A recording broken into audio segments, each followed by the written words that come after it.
السلام علیکم ورحمۃ اللہ وبرکاتہ۔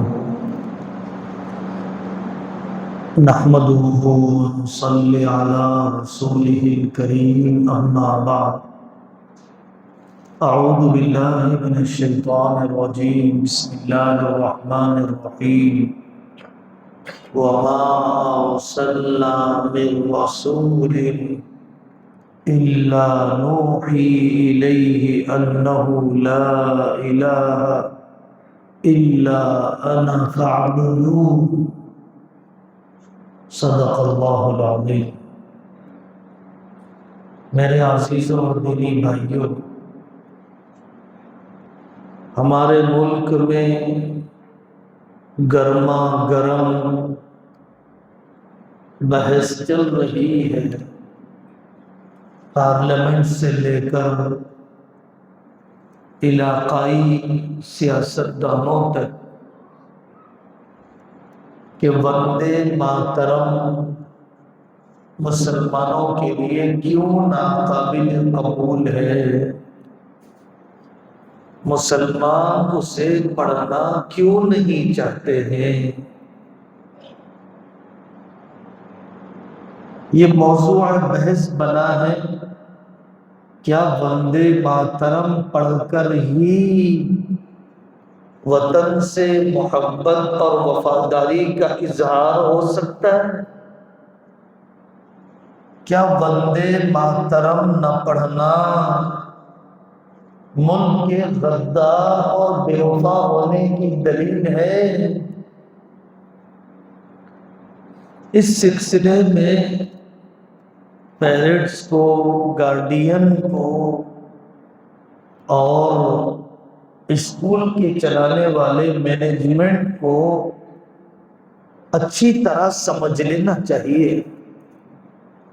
کہ 1876 میں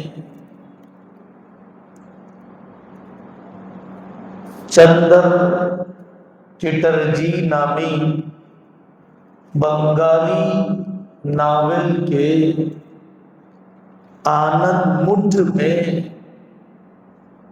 اس ترانے کو شامل کیا گیا۔ بنانے والا کٹر ہندو احیاء پسندی کے نظریات کا حامی تھا۔ پوری ناول اس موضوع پر بات کرتی ہے کہ ہندو اور انگریز مل کر مسلمانوں کو ملک سے باہر کیسے کریں۔ کبھی بھی وندے ماترم کے ترانے کو پسند نہیں کیا گیا۔ ایک اجلاس میں مہاتما گاندھی کی موجودگی میں رابندرناتھ ٹیگور نے پڑھا تو چند مصروں پر ہی روک دیا گیا۔ کیا کہا گیا ہے وندے ماترم کے ترانے میں، اس کا ترجمہ پڑھ لیجیے۔ اے زمین میری خدا، تیری نہریں، تیرا پانی، تیرے پہاڑ، میری محبت، میرا سب کچھ، صاف طور پر وطن کی مختلف چیزوں کو اپنا خدا ہونا، اپنا معبود ہونا دہرایا ہے۔ ہمارے برادران وطن کو، غیر مسلم بھائیوں کو یہ بات سمجھانا پڑے، سمجھ میں نہیں آئے گی انہیں، اس لیے کہ ان کے پاس ہر سال نئے خدا پیدا ہوتے ہیں، نئے خدا تیار ہوتے ہیں، کروڑوں کی تعداد میں خدا ہیں۔ جو چیز نفع پہنچاتی ہے وہ خدا بن جاتی ہے، جو چیز نقصان پہنچاتی ہے خدا بن جاتی ہے۔ بہت آسان ہے ان بھائیوں کے یہاں خدا بنانا، اور بہت مشکل ہے، ناممکن ہے اسلامی اعتبار سے اللہ کے ساتھ کسی کو شریک کرنا، ذات میں شریک کرنا، صفات میں شریک کرنا، اللہ کے علاوہ کسی اور کی عبادت کرنا، کسی اور کو خدا کہنا شرک کی بو گوارا نہیں ہے۔ قرآن کریم کی آیت پڑھی گئی، وَمَا أَرْسَلْنَا مِن رَّسُولٍ إِلَّا نُوحِي إِلَيْهِ أَنَّهُ لَا إِلَٰهَ إِلَّا أَنَا فَاعْبُدُونِ۔ ہر نبی کو یہ وحی دی گئی کہ اللہ کے علاوہ کوئی خدا نہیں۔ نبی پاک صلی اللہ علیہ وسلم کی دسیوں روایتیں، من مات وهو يعلم انه لا الہ الا اللہ دخل الجنہ، توحید ہے تو جنت میں داخل ہوگا، رتی برابر شرک ہے تو جنت میں داخل نہیں ہوگا۔ وقتاً فوقتاً شرک سے بیزارگی کا اظہار کرنا، شرکیہ شعائر، شرکیہ کاموں سے علیحدگی، دوری کا اظہار کرنا اسلام میں مطلوب ہے۔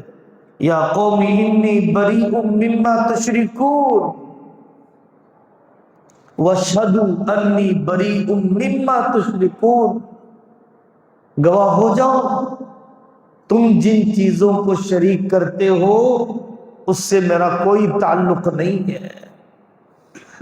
من حلف بغیر اللہ فقد اشرک، لا تدعن قبرا مشرفا الا سویتہ، اونچی قبریں نہ بنانا، اونچی قبروں کو نہ چھوڑنا، زمین کے برابر کر دینا تاکہ لوگ اسے خدا نہ بنائیں، اس کی پوجا نہ کریں۔ الطیرۃ شرک، کسی بھوت پریت کو خدا سمجھنا شرک ہے۔ من علق تمیمۃ اسند الیہ، کوئی پتھر لگائے، کوئی دھاگا لگائے، اس کو نفع نقصان پہنچانے والا سمجھے، ایک طرح کا اس نے شرک کر دیا۔ کیوں ناجائز ہے؟ سورج نکلتے وقت، ڈوبتے وقت، زوال کے وقت نماز پڑھنا کیوں نہیں رکھا گیا؟ جنازے کی نماز میں رکوع سجدہ دیکھنے والے کو وہم نہ کہ یہ قبر کو سجدہ کر رہا، قبر کو رکوع کر رہا۔ قبرستان میں دعا کرنے کا طریقہ بھی یہ ہے کہ قبلہ رخ ہو کے دعا کیا جائے، بہتر ہے قبر کے گول کھڑے ہو کر نہ کرے، دیکھنے والے کو یہ وہم نہ گزرے کہ قبر سے مانگ رہے ہیں۔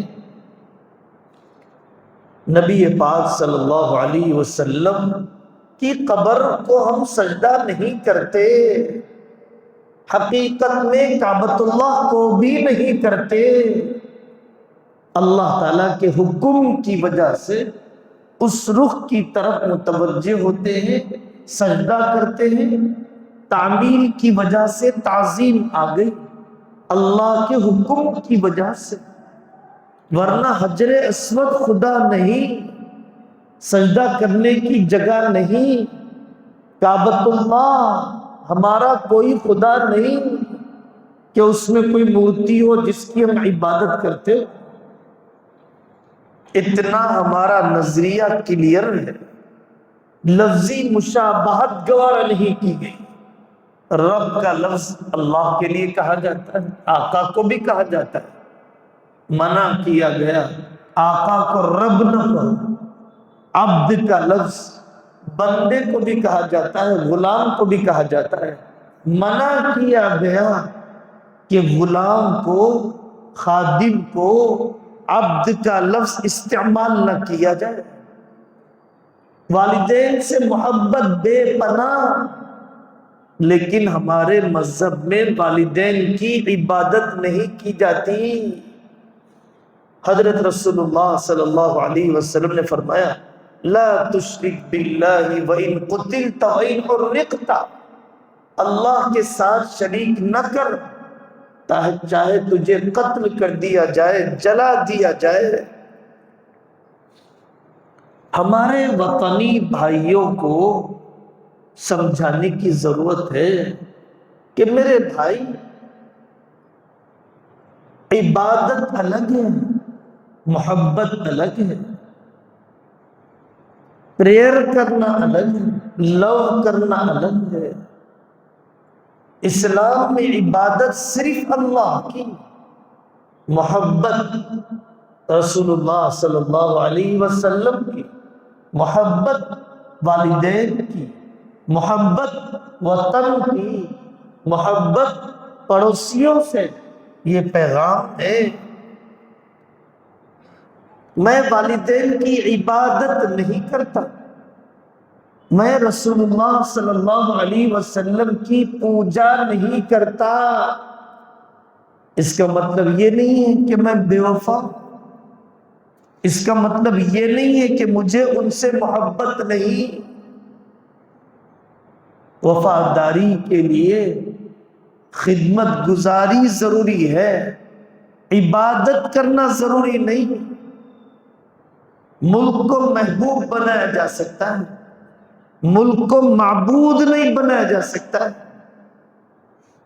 وطن سے محبت کردار سے بتاؤ، عمل سے بتاؤ، کیریکٹر سے بتاؤ، احساس سے بتاؤ۔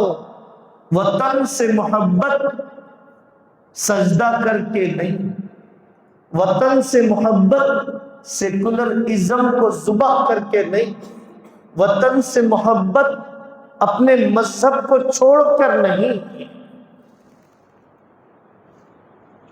بہت بڑی نادانی ہو رہی ہے ہمارے ملک میں کہ لوگ وطن اور مذہب کا موازنہ کرتے ہیں، لوگ قرآن اور دستور کانسٹیٹیوشن کا کمپیئر کرتے ہیں، مذہب اور وطن کا کوئی موازنہ نہیں، کوئی کمپیئر نہیں۔ بھینس بڑی یا عقل بڑی، سوال ہی غلط ہے۔ عقل ایک معنوی چیز ہے، بھینس ایک حیوان اور فزیکل اور حسی چیز ہے۔ وطن انسان بناتے ہیں، مذہب اللہ بناتا ہے، کانسٹیٹیوشن اور دستور انسان بنایا ہے، قرآن اللہ بنائے ہیں۔ مذہب کو مذہب سے کمپیئر کیا جائے گا، وطن کو وطن سے موازنہ کیا جائے گا، مذہب کو وطن سے تقابل نہیں کیا جانا چاہیے۔ اسکول انتظامیہ کو سمجھانا چاہیے، ہمارے اسکولوں کے ایڈمنسٹریشن کو سمجھانا چاہیے کہ کیوں ناقابل قبول ہے وندے ماترم، تکلیف کہاں پر ہے؟ وہ ترانے پڑھائیے جس میں شرک نہیں، وہ محبت کے وطن سے نغمے گائیے جس میں شرک اور کفر کی بو نہیں ہے۔ ہم سے یہ شرکیہ کلمات نہ بلوائیے۔ ہمارے ملک میں حقیقی مسائل ہیں، قتل بڑھتے جا رہے ہیں، ایکسیڈنٹ بڑھتے جا رہے ہیں، مہنگائی بڑھتی جا رہی ہے، الیکشن کی دھاندلیاں بڑھتی جا رہی ہیں، SIR کا چیلنج ہے، کسان خطرے میں ہیں، بے روزگاری عام ہے، ماؤں کو تحفظ نہیں، جہیز کی عادت اور رواج ہے، پرائیویٹائزیشن نے نہ جانے سرکاری کتنی املاک پر قبضہ کر لیا، ناخواندگی، ان پڑھ پن بڑھ رہا ہے، سیلاب آ رہے ہیں، ڈکیتی عام ہو رہی ہے۔